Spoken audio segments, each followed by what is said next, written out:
साई बंदी सतनाम बंदी छोड़ सतगुरु कबीर साहिब की जय हो। आज हम जानेंगे सतगुरु नितिन साहब जी से एक सत्संग के माध्यम से सतगुरु कबीर साहब जी ने धर्मदास जी को कौन से ज्ञान को गुप्त रखने को कहा था और किस उसका उजागर कब होगा, धर्मदास जी को उन्होंने कैसे बताया था। धर्मदास जी को उन्होंने बताया था कि मूल ज्ञान गुप्त करना है। सतगुरु नितिन साहब जी ने सारे के सारे ब्रह्म आज खोल के रख दिए हैं, तो आप सत्संग को पूरा विवेक लगा के और पूरी बुद्धि लगा के सुनेंगे। तो आइए जानते हैं धर्मदास जी और कबीर साहब जी की जो वार्ता हुई थी, तो उन्होंने धर्मदास जी को क्या बोला था। तो मैं लिख भी देना, लेकिन मूल ज्ञान मत लिखना, केवल पवित्र ज्ञान लिखो जिससे एक मालिक का जीव कम से कम पवित्र जीवन निर्वाह करे। पवित्र ज्ञान को समझाओ ताकि उसकी प्रवृत्तियां पवित्र हो जाएं, लेकिन मूल ज्ञान मत समझाना। जिसको समझाना गुप्त तरीके से समझाना, उसको खुला नहीं करना, क्योंकि वो खुला तब किया जाएगा जब उसका सही समय आएगा। तो साहिब कहते हैं, धर्मदास मेरी लाख दुहाई, ये मूल ज्ञान बाहर ना जाई। पवित्र ज्ञान तुम जग में भाखो और मूल ज्ञान गुप्त कर राखो। मूल ज्ञान बाहर जो पढ़ी, पिछली पीढ़ी हंस न तरही। अगर ये मूल ज्ञान तुमने पहले खोल दिया तो घर घर में गली गली में गुरु बन के बैठ जाएंगे, और इस मूल ज्ञान को हालांकि उनके पास अनुभूति नहीं होगी, लेकिन बोल बोल के जीवों को भरमा देंगे कि हम भी सतगुरु हैं। इसलिए इस ज्ञान को बिल्कुल छुपा के रखना, जब सही समय आएगा तब अपने आप ही ये ज्ञान पूरे विश्व में प्रकट होगा। गांव गांव गली गली शहर शहर में यही ज्ञान चलेगा, और इसी को आत्म ज्ञान मूल ज्ञान कहते हैं। तो साहिब ने बिल्कुल स्पष्ट बताया कि कब तक छुपाना इसे। मूल ज्ञान तब लग छुपाई जब लग द्वादश पंथ न मिट जाई। तो इसीलिए साहिब ने हर भेद पहले ही खोल दिया था, और सारे संतों को मना किया कि कोई भी संत अगर वाणी लिखता है तो केवल लिख के जाएगा, कोई संत वाणी बोलता है तो केवल बोल के जाएगा, वाणी खोल के नहीं जाएगा। याद रखना, दो तरह के संत होते हैं इस दुनिया में। एक वाणी बोलते हैं और बोल के चले जाते हैं, उसके बाद उनके पीछे दुनिया भर के लोग वाणियों को खोलते रहते हैं, लेकिन किसी से खुलती नहीं है, क्योंकि उनमें गुप्त कोड लगे होते हैं, कैसे खुलेगी। और एक होते हैं जो वाणी को खोलते हैं, जो हर वाणी के गुप्त कोड को खोल के रख देते हैं, सारी वाणी का दूध पानी का पानी कर देते हैं, थोथा ज्ञान उड़ा देते हैं और सार सार लखा देते हैं। बाकी जितने भी आते हैं काल के दूत, ये थोथा पकड़ा देते हैं और सत्य का इनको पता ही नहीं होता, सार लखाएंगे क्या ये। अब थोथा क्या है इसको समझना पड़ेगा। कबीर साहब कहते हैं, सतगुरु ऐसा चाहिए जैसा सूप सुहाए, और सार सार तो गही रहे, थोथा दे उड़ाए। अब इन्हीं लोगों से पूछो कि थोथा है क्या, होता क्या है थोथा जिसको हमने उड़ा देना है, क्या है थोथा। तो साहिब अपनी एक ही वाणी में पूरे थोथे ज्ञान को इकट्ठा कर रहे हैं। जैसे हम सारे घर का वो सामान जो हमने कभी यूज ही ना करना हो, कहाँ रख देते हैं, स्टोर रूम में। जितना भी हमारा बर्बाद टूटा फूटा लक्कड़ ये सब स्टोर रूम में आ जाता है। तो साहिब की एक ही वाणी है जो स्टोर रूम का काम करती है, और उस स्टोर रूम में जो जो पड़ा हुआ है समझ जाना वो तुम्हारे किसी काम का नहीं है। तो साहिब क्या कहते हैं, मोको कहाँ ढूंढे रे बंदे, मैं तो तेरे बास में। ये है सार सार। अब थोथा क्या है? ना मंदिर में, ना मस्जिद में, ना काबे कैलाश में, ना मैं जप में, ना मैं तप में, ना मैं व्रत उपवास में, अरे नहीं प्राण में, नहीं पिंड में, ना ब्रह्मांड आकाश में। ये सब थोथा ज्ञान है।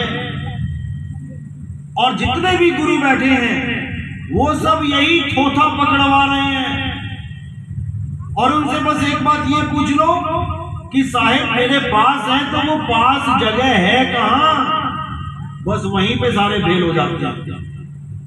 कोई कहेगा साहिब यहां बैठे हैं, त्रिकुटी में ध्यान लगाओ। कोई कहेगा साहिब यहां नाक के ऊपर बैठे हैं, नाक पे ध्यान लगाओ।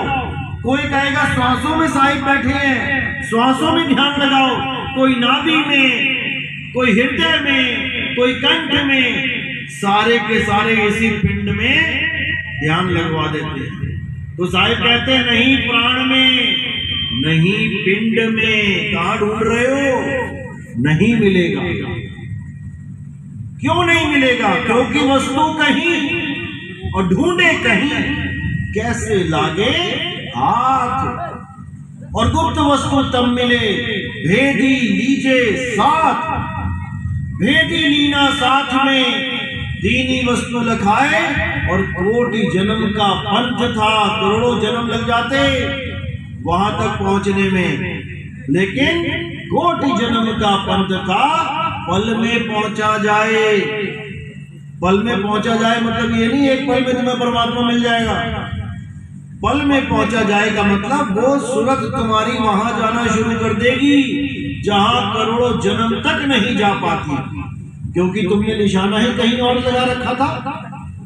अब पूरब की तरह निशाना मारोगे पूरब की तरफ, तो पश्चिम में थोड़ी नहीं लगेगा। सारी उम्र मारते रहो पूरब में, 50 लाखों करोड़ों जन्म मारते रहो पूरब में, पश्चिम में तीर जाने का ही नहीं। इसीलिए साहिब ने बोला निशाना कोई मारे संत सुजान। निशाना कोई मारे, कोई बिरला, क्योंकि किसी को पता ही नहीं है निशाना मारना कहां है, इसीलिए भरम रहे हैं। तो साहिब ने साफ बोल दिया था कि ये मूल ज्ञान तब लग छुपाना है जब लग द्वादश पंथ का नाश नहीं हो जाता। द्वादश पंथ कौन सा है?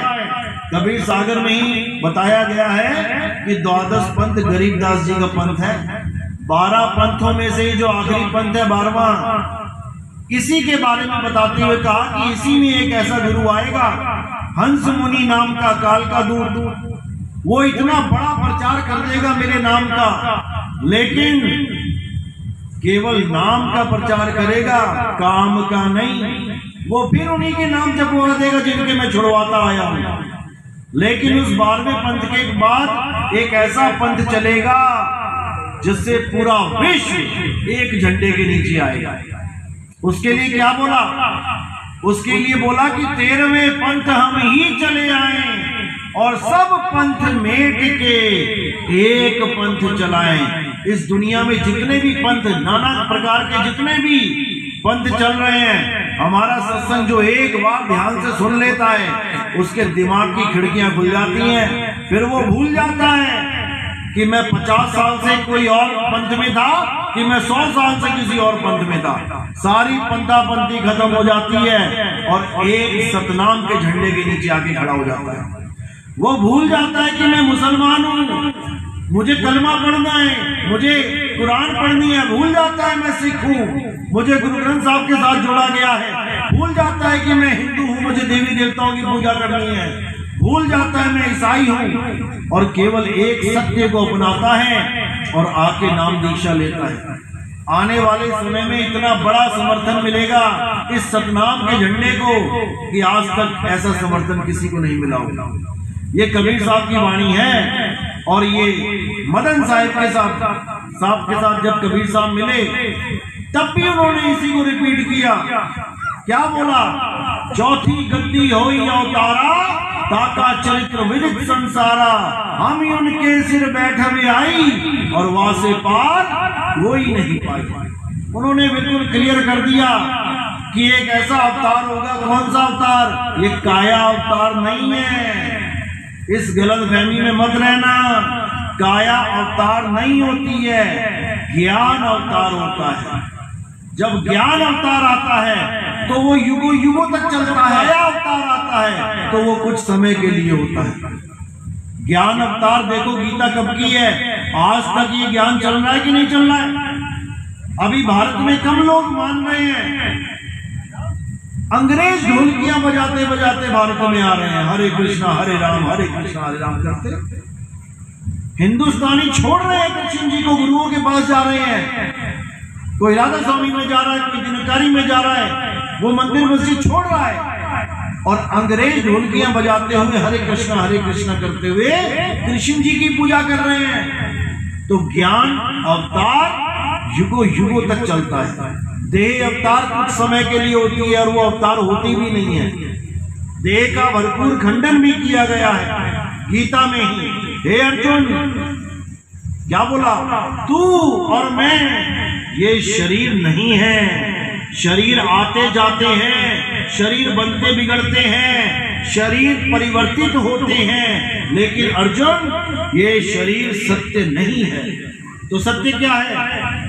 हे अर्जुन, केवल और केवल आत्मा सत्य है। इस आत्मा को ना तो कोई शस्त्र काट सकता है, ना अग्नि जला सकती है, ना वायु सुखा सकती है, ना जल भिगो सकता है। अगर किसी ने भी किसी की भी पूजा करी शरीर की तो वो मिथ्या ही जाएगी। अगर किसी ने उस आत्मा को जान लिया तो उसका जन्म सफल हो जाएगा, क्योंकि शरीरों की पूजा मिथ्या है। क्या शरीरों को शस्त्र काट नहीं सकते?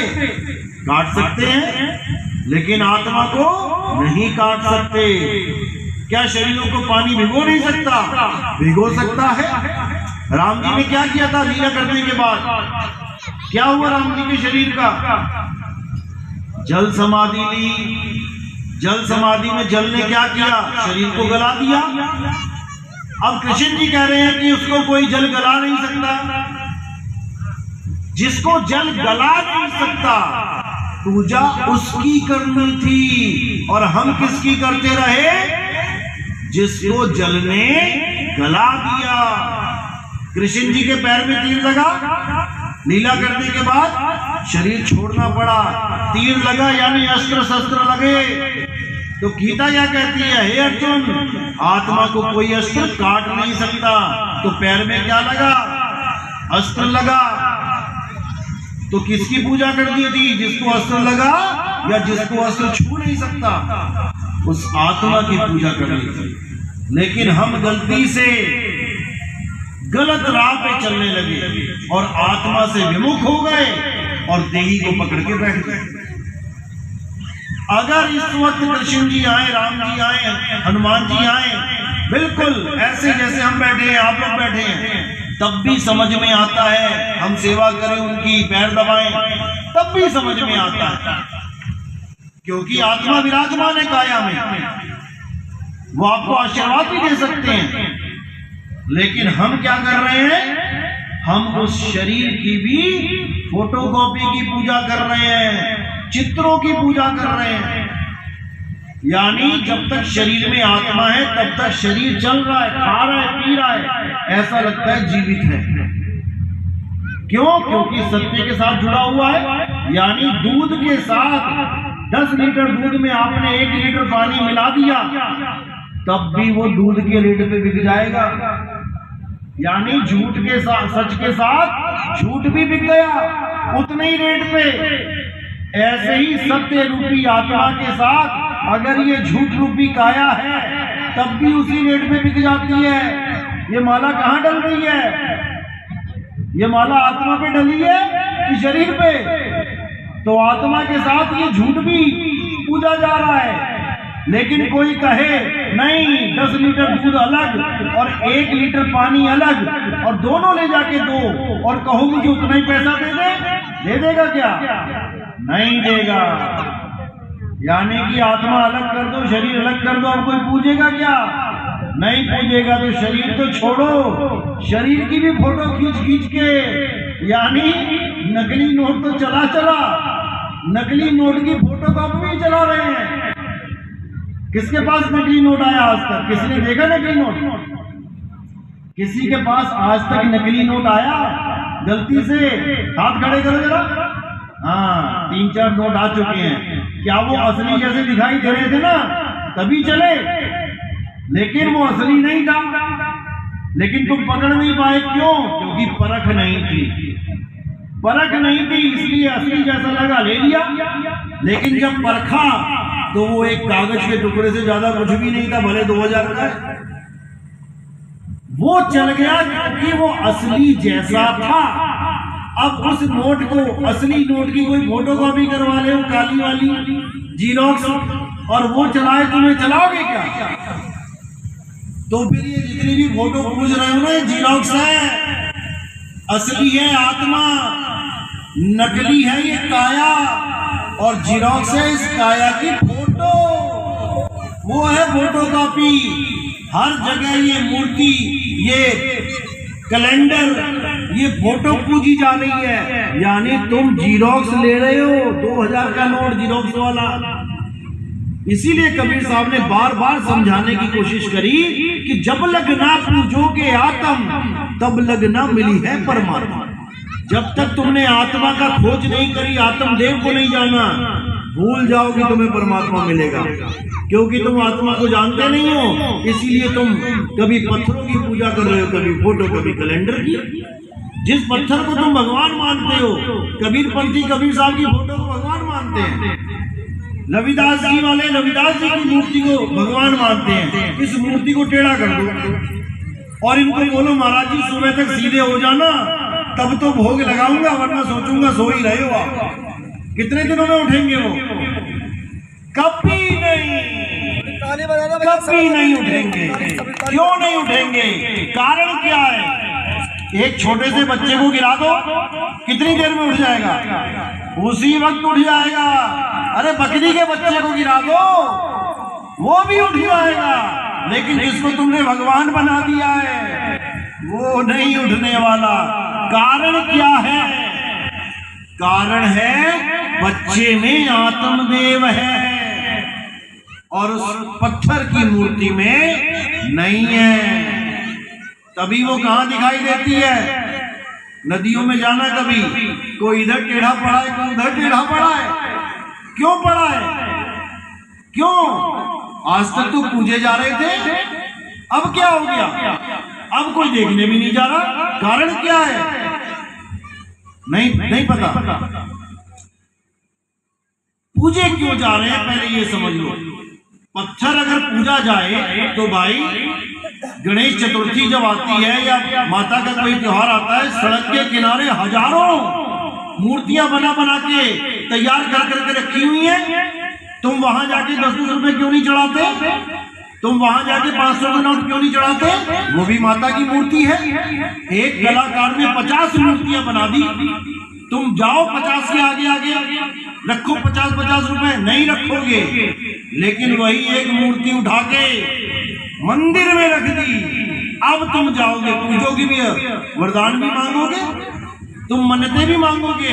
अगर तुम सड़क के किनारे जो 50 मूर्तियां तैयार खड़ी हैं, उनके आगे तुम्हें माथा टिकवाने को बोलो तो शर्म करोगे तुम कि लोग क्या कहेंगे, ये कहाँ खड़ा होकर मन्नत मांग रहा है। लेकिन वही आदमी उसी मूर्ति के सामने अगर वो मंदिर में रखती है तो पूरी श्रद्धा से भगवान मान के उसकी पूजा करेगा। क्यों करेगा?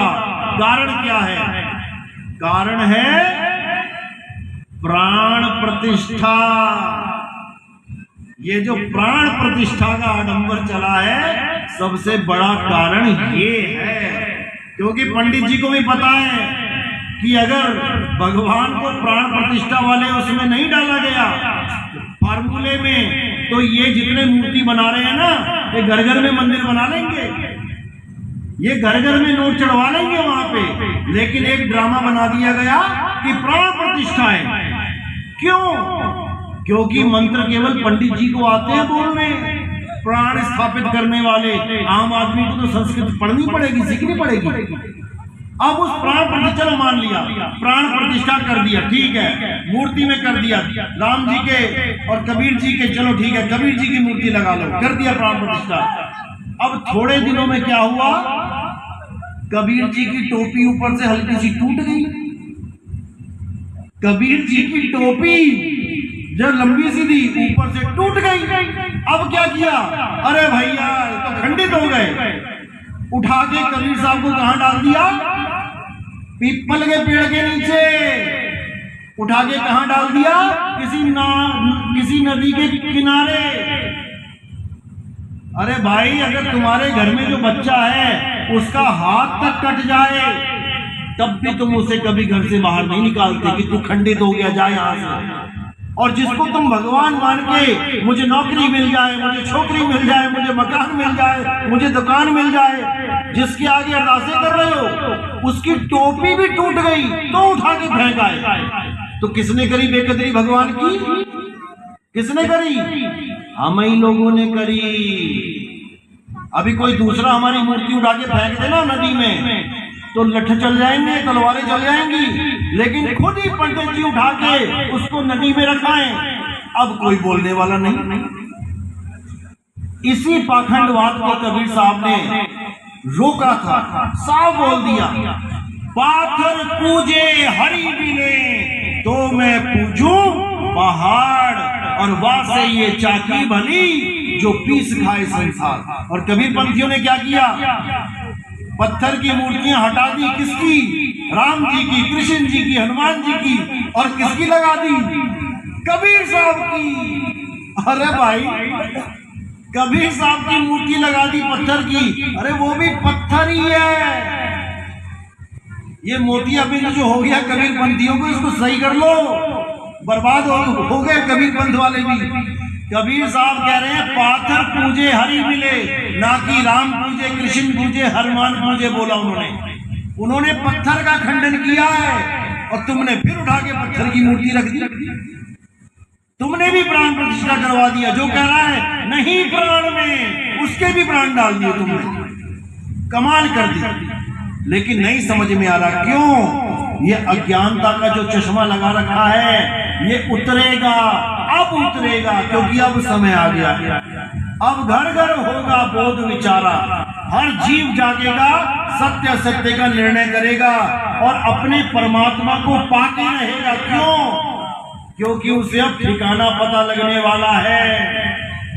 जब तक ठिकाना नहीं पता था इन लोगों ने बहुत भरमाया, किसी ने काशी घुमाया, किसी ने काबा घुमा दिया, किसी ने मथुरा घुमाया, किसी ने केदारनाथ चढ़ा दिया। लेकिन अब समझ में आएगा कि परमात्मा आखिर है कहाँ। अगर कैलाश में परमात्मा होता तो वो खुद ही उतर के दर्शन देगा बच्चों को, कि हम जाए 16 किलोमीटर ऊपर चढ़ के। हमें यही नहीं समझ में आ रहा कि परमात्मा है कहाँ। तो साहिब क्या कह रहे हैं, कहाँ है परमात्मा, हमारी आत्मा में परमात्मा है। आत्मा ही वो जगह है जहां पे परमात्मा निवास करता है। जिसने आत्मा को जान लिया मानो उसने परमात्मा को जान लिया। हे अर्जुन, जो लोग गीता का 3रा अध्याय 17वां श्लोक पढ़ो, हे अर्जुन, जो अपनी आत्मा में स्थित हो जाते हैं, जो अपनी आत्मा में रमण करते हैं, जो अपनी आत्मा में संतुष्ट हो जाते हैं, उनके ऊपर कोई जितने भी धार्मिक कर्म कर्तव्य हैं ये लागू ही नहीं होते।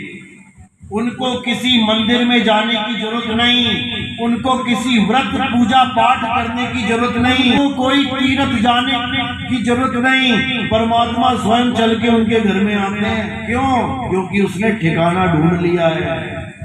वो को कहाँ ढूंढे रे बंदे, मैं तो तेरे पास में। क्या है सबसे पास? हमारी आत्मा है सबसे पास। वो हमसे कभी दूर नहीं हो सकती, क्योंकि वो मैं ही हूं। मैं खुद से दूर कैसे होऊंगा? लेकिन मैं अपने आप को भूल गया हूं और मैं अपने आप को शरीर मान बैठा हूं। जब तक मैं अपने आप को शरीर मानता रहूंगा, जब तक मुझे परमात्मा मिल ही नहीं सकता। जब तक मैं राम जी को शरीर मानता रहूंगा, जब तक मैं कृष्ण जी, कबीर जी, रविदास जी को शरीर मानता रहूंगा, तब तक परमात्मा मुझे मिल ही नहीं सकता। क्यों? क्योंकि वस्तु कहीं ढूंढे कहीं, वस्तु है आत्मा में और तूने आस लगा ली शरीरों से। हे अर्जुन, ये जीवात्मा ना तो आदमी है ना औरत है। आदमी और औरत तो यानी काया रूपी कपड़े हैं। मनुष्य चोला, चोला बोला जाता है क्या? मनुष्य चोला, चोले का मतलब क्या होता है? वस्त्र। कहते हैं बाबा जी का चोला देखो कैसा पहन रखा है। तो बाबा जी अलग है, चोला अलग है। अब कहो कि बाबा जी को मारो, बाबा जी भाग जाए, चोला गिरा के वहां पे तुम चोले को कूटो, तो बाबा जी को लगा क्या? कुछ नहीं लगा। बाबा जी चोला अपना छोड़ गए तो तुम बाबा जी के चोले की पूजा करने लग जाओ, तो बाबा जी की पूजा हुई क्या? नहीं हुई। बाबा जी के हाथ में दर्द है और तुम उसके चोले में आयोडेक्स लगाओगे तो बाबा जी को असर होगा क्या? नहीं होगा, क्योंकि चोला अलग है और बाबा अलग है। इसी प्रकार शरीर अलग है, आत्मा अलग है। शरीर तो धारण किया गया है। ये शरीर आपने, हमने, राम जी ने, कृष्ण जी ने, कबीर साहब ने धारण किया है। धारण, धारण किसे किया जाता है? जो तुम्हारे पास वस्तु हमेशा ना हो। जैसे तुम्हारी शादी हो रही है, अब तुम क्या धारण करोगे? शेरवानी धारण करोगे। कोई राजा आराम से बैठा हुआ है, सेनापति ने कहा महाराज युद्ध हो गया, अच्छा अब क्या करेगा? अस्त्र शस्त्र धारण करेगा, ना कि 24 घंटा वो धारण ही किए हुए है। हमेशा ऐसा ही मिलेगा। इसीलिए जैसे ही राम जी, कृष्ण जी कोई भी अवतार लेके आते हैं तो वो वस्त्रों को धारण करते हैं, ना कि वो वस्त्र हो जाते हैं। मैंने सफेद कपड़े पहन लिए, लोग मुझे सफेद मानने लग गए, बाबा सफेद है। किसी ने भगवा चोला पहना है, लोग उसको भगवा चोला मानने लग गए कि वो तो लाल वाला है। किसी ने हरा पहना है, लोग उसको हरा मानने लग गए, जबकि ये सारे कपड़े हैं। जिसने ये धारण किया है वो बिल्कुल भिन्न है। तो धारण कौन कर रहा है? जीवात्मा धारण करता है। ये जितने शरीर हैं, आपका शरीर यानी आदमी का शरीर, औरत का शरीर, दोनों कपड़े हैं, लेकिन दोनों को पहनने वाला जीव एक जैसा है। जब तक ये समझ में नहीं आया, जब तक बात नहीं बनने। यानी कूलर, पंखा, बल्ब, गीजर, हीटर, प्रेस, ये सब देखने में अलग अलग हैं। शरीर जैसे देखने में अलग अलग है, हाथी, घोड़ा, बिल्ली, कुत्ता, लेकिन इन सबको चलाने वाला करंट एक ही है। एक ही करंट इन सबको चलाता है। ऐसे ही एक ही जीव किसी भी शरीर को चला देता है। ऐसा तो नहीं होता करंट केवल प्रेस को ही चलाएगा, कूलर को नहीं चलाएगा। भाई कूलर को भी चलाएगा। अगर प्रेस से गर्मी मिल रही है करंट के द्वारा, तो कूलर से भी, एसी से बिल्कुल बहुत बढ़िया ठंडक मिल जाएगी, रेफ्रिजरेटर से तो बर्फ ही मिल जाएगी। किससे मिली? एक ही करंट से।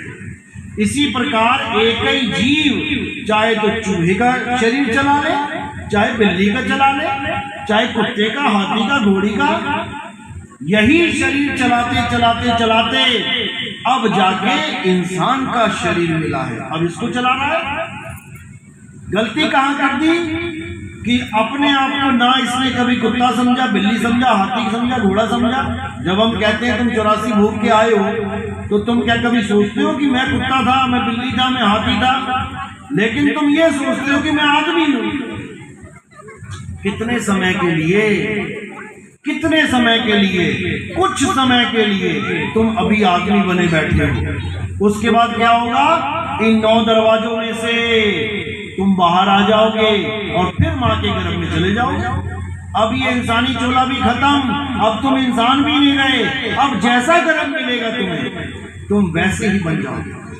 अभी कोई कहे वो कुतिया पड़ी है, वहां पे कुतिया सो रही है, जाओ इसका दूध पियो जाके, कोई नहीं पिएगा।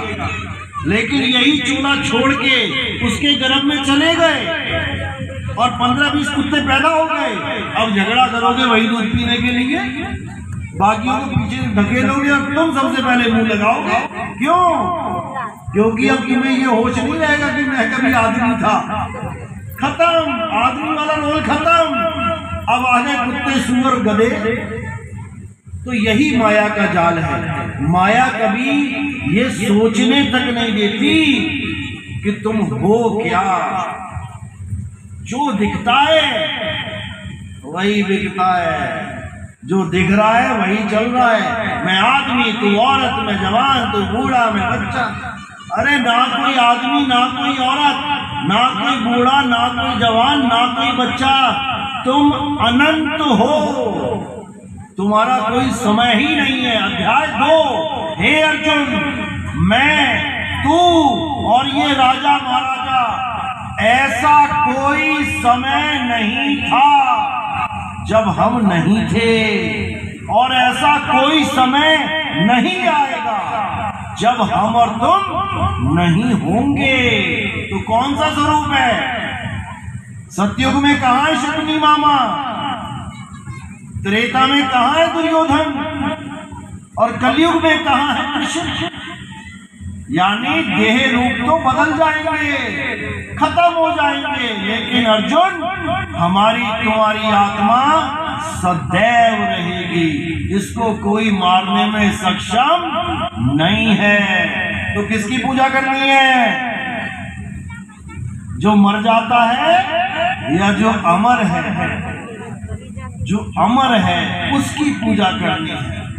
जो खंडित हो जाता है, जो मर जाता है, जो बदल जाता है, उसकी पूजा नहीं करनी है। हे अर्जुन, 7वां अध्याय, जो देवी देवताओं की पूजा करते हैं वो अल्प बुद्धि प्राणी होते हैं। अध्याय 7वां 23वां श्लोक पढ़ो। देखो, सबसे बड़ी प्रॉब्लम है क्योंकि हम पढ़ते नहीं हैं, हमें पता ही नहीं है कि कृष्ण जी कह क्या रहे हैं, क्योंकि हमें ये नहीं बताया गया कि कृष्ण जी कहते क्या हैं। हमें ये बताया गया कि कृष्ण जी की पूजा, उसका कहा मानो ना मानो चलेगा, लेकिन उसके पैर सुबह छू के स्कूल जाओ। यानी कहने का मतलब, मेरा एक ऐसा पिता है जिसका मैं कहा तो कभी नहीं मानता, लेकिन रोज सुबह पैर छू के चला जाता हूँ। अब वो परेशान हुआ पड़ा, यार ये बच्चा मेरी बात ही नहीं मानता कभी। तो हम अच्छे बच्चे हैं कि बुरे बच्चे हैं? हम बच्चे तो उसी के हैं, लेकिन बुरे बच्चे हैं। अच्छे बच्चे तब बनेंगे जब पिताजी का कहा मानेंगे। तो गीता में कृष्ण जी ने कहा ही तो है। अगर कहा मानना है तो पहले सुन तो लो कहा क्या है, पढ़ तो लो कहा क्या है।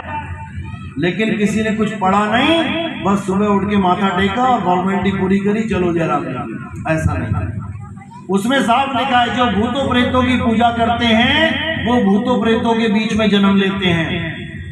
जो पितरों की पूजा करते हैं वो पितरों में जाके जन्म लेते हैं, और जो देवी देवताओं की पूजा करते हैं वो देवलोक में जाके जन्म लेते हैं। हे अर्जुन, ये तीनों ही अज्ञानी मुझे प्राप्त नहीं कर सकते।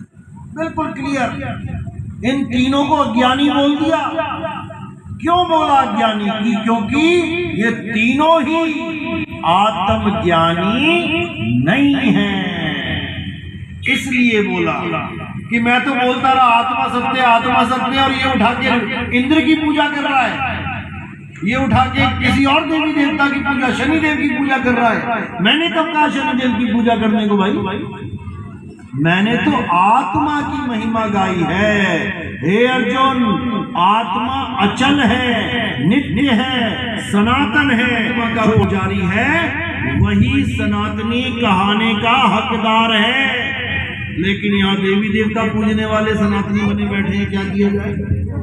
दिक्कत तो ये है, देवी देवताओं को तो बिल्कुल खंडन किया गया है गीता में, लेकिन हमें कोई बताने वाला नहीं मिल रहा, क्योंकि हमें ऐसे बंधन में बांध दिया गया है कि हम अपनी आत्मा की खोज कर ही ना पाए।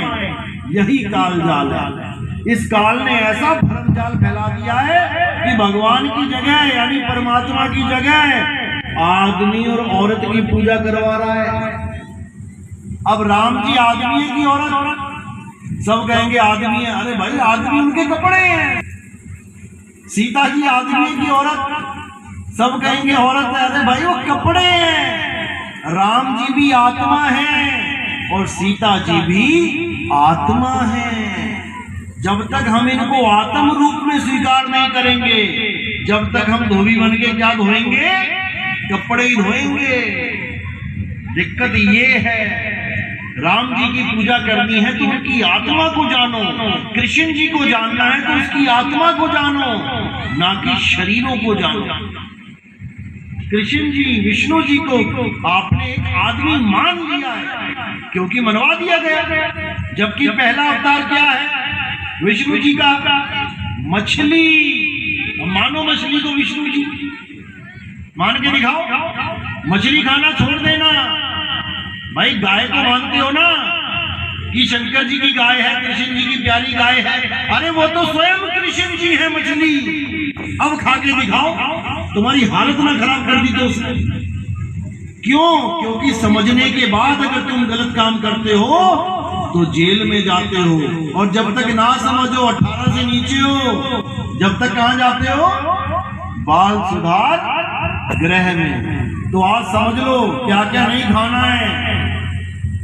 भगवान को नहीं खाना है तो पहले समझ लो भगवान है क्या। गाय छोड़ो, गाय तो सेकेंडरी है। भगवान ने रखी थी, पाली थी, जो स्वयं भगवान है।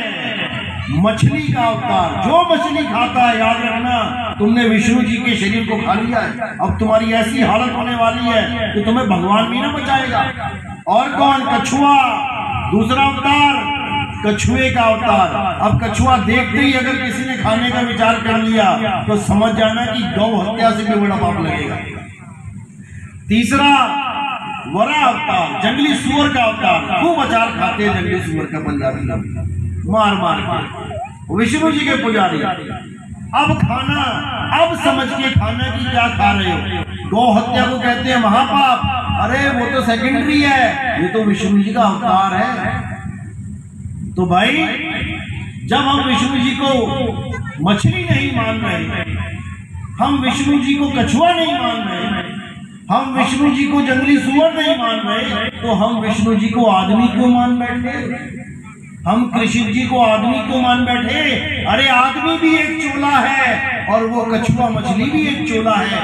दोनों ही शरीर हैं, दोनों ही धारण किए गए हैं, दोनों को धारण करके उतार दिया गया।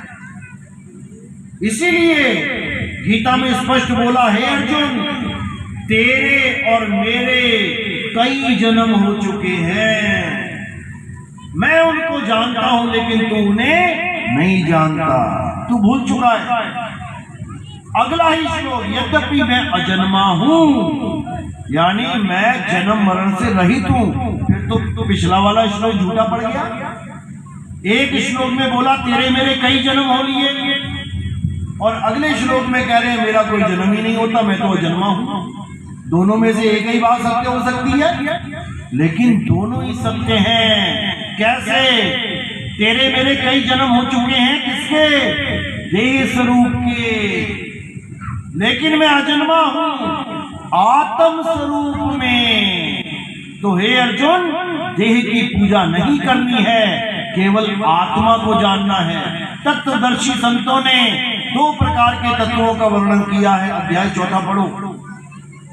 एक असत्य तत्व और एक सत्य तत्व।